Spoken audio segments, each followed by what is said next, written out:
Esse negócio de areia é uma coisa interessante. Você tem que, em algum momento, botar mais areia na quadra? Tem que botar mais areia na quadra. O Ricardo pegou isso para mim, né? Os quesitos que a Confederação Mundial de Voleibol exige, né? Para que você tenha. E na nossa quadra hoje, nós temos em metros 1.500 metros quadrados e ali tem 700 toneladas de areia, porque a gente precisava chegar em 18 polegadas, que são mais ou menos 40 centímetros de areia. Então, dentro do nosso espaço tem 40 caminhões cheios de areia, enfim. Nossa, dá-lhe areia. E tem que dar ali mesmo. Mas o pessoal que já joga, ele está acostumado. Quando ele chega num lugar que tem muita areia, ele sabe, pô, isso aqui... E a qualidade da areia também, né? Eu fiquei aqui nos Estados Unidos pelo menos 4 meses visitando lugares para saber qual areia que eu ia comprar. No Brasil a gente tem uma parceria muito legal, que junto com a Replay, uma empresa, uma mineradora, ela desenvolveu uma areia para esporte. Olha que legal. Lá na nossa matriz a gente tem uma quadra, né, que meu tio é um cara muito bem relacionado e muito inteligente. Então ele deu essa sacada para os caras, falou, cara, por que você não produz uma areia para esporte? Então eles criaram a primeira areia para... Tipo uma areia artificial. Não é areia, mas limpa e com a qualidade suficiente para praticar esporte. Você põe ela no braço, você bate a mão, a areia sai. Olha, não é aquela que deixa cheiro de roxo quando eu fui tentar... Isso, não deixa... Às vezes você vai jogar em parque público, você sai dali, o pé tá preto, tá escuro, tá marrom. A nossa lá, por exemplo, é branquinha.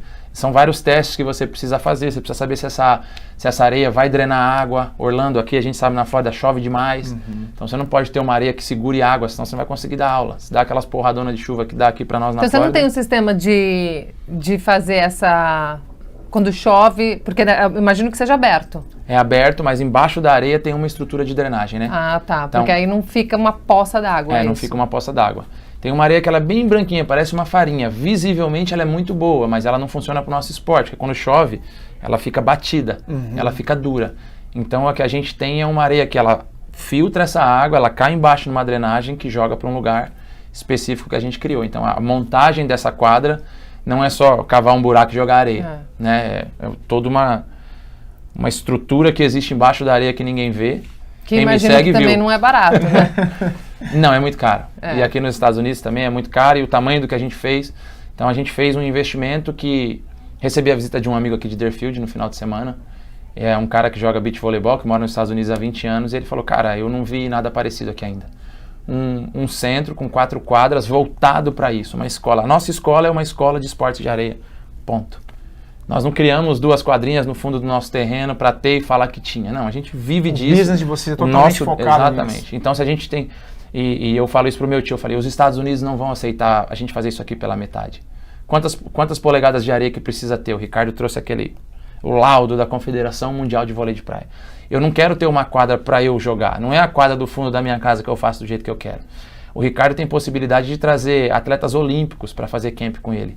Ele já fazia isso quando ele morava no Brasil. Então essa quadra precisa ser uma quadra do nível de um cara que vai jogar uma Olimpíada. Porque ele não pode treinar numa quadra ruim para depois... Isso vai afetar o jogo dele. Isso é um bom marketing também para a sua escola. É mais um fator que agrega. A gente sempre fala que existem 2 coisas, né? Uma coisa é a financeira, que como a gente vai fazer para entrar dinheiro aqui dentro, né? E o conceito que geram todas essas coisas que a gente tem. Ter um campeão olímpico, né? Ter atletas olímpicos, nosso coaching staff, ter os influenciadores que visitam a nossa escola, que são os nossos amigos, e ter essa estrutura suficiente para poder receber todo mundo. Então, assim, quem for até lá, né, que a galera agora está começando a frequentar, é tudo muito recente, vai ver que a gente pensou em todos os detalhes. Eu vi no seu Instagram que você... Enfim, compete no seu esporte, é como se você chegasse num centro de hipismo e falasse, uau, o cara fez do jeito que deveria ter sido feito. E foi isso que a gente pensou quando a gente criou a Replay daqui. Eu pensei exatamente isso. Falei, ai, gente, na minha época não tem porque chove, fica tipo, super alagado, né? E é um problema, porque ela falou assim, Amanda, é uma fortuna para construir essa parte hidrelétrica, como é que chama? Drenagem, né? De drenagem, exatamente, né? Porque é muito caro. Então, quando você falou, eu falei, nossa, eu sei o quão caro que é, porque a gente já conversou sobre isso. Porque assim, fica um problema, e mesmo eu que não estou pisando na areia, o cavalo, mas mesmo assim, né? Um amigo procurou a gente, porque queria fazer um espaço para os cavalos dele. Aí falou, eu preciso comprar areia, não sei onde comprar. Eu falei, cara, eu não sei qual é o tipo de areia que o cavalo precisa pisar. Se for igual a minha, você tá ferrado. Quando chegaram os caminhões da minha, eu fazia stories e eu brincava, falava, ó, chegou ouro em pó. Mas é assim, tem que ser. Então você faz as pessoas baterem o pé e deixar areia lá antes de sair, né? Pra não ficar levado pra casa. Não, eles não percebem, mas eu fico, puta merda. Vê se bateu, e criança, joga areia pra fora, não sei o que, eu fico pensando, caramba, mas enfim. Bota na bolsa da mãe. Aí esses dias ontem eu tava conversando com uma moça que tem um grupo de mulheres que foi lá fazer, não digo uma entrevista, um bate-papo comigo, e eu contei isso pra ela também, ela falou, então se você vê alguém na câmera aí pegando areia aqui à noite, sou eu. Vou levar pra minha casa.